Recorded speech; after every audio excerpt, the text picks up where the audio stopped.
where do you think incivility, bullying, where do you think this stems from? Because you've heard the phrase, hurting people hurt people. So do you think it's due to burnout, due to unsafe staff to patient ratios? What do you think this attitude behavior is coming from? In my humble opinion, this was happening more than 34 years ago when I was a nursing student, right? All those years ago, back in the early 1990s, when I was graduating from nursing school, we were talking about nursing shortage. We were already being incentivized for double time shifts. Yeah. It was already a problem. So, in my opinion, here's what's happened over decades of time. First of all, seasoned nurses have been exhausted waiting for new nurses to show up. The seasoned nurses are tired. Can they show up on their A game? Probably not.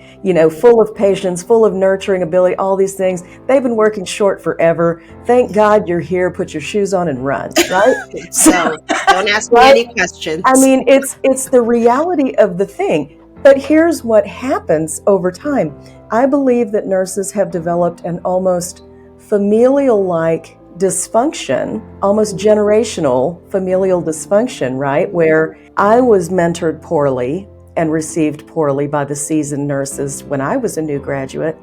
So that's how I learned to treat new nurses when it was time for me to mentor new nurses. And so we have handed this behavior down over generations and over decades. I mean, and that it's been allowed to exist, but the system is at fault because nursing leaders, how can they do anything? And they know if I let this person go because they have these lousy behaviors in the workplace, they're treating others with incivility, they're hostile, maybe they're bullying. If I let them go, then that's another shift I have to fill.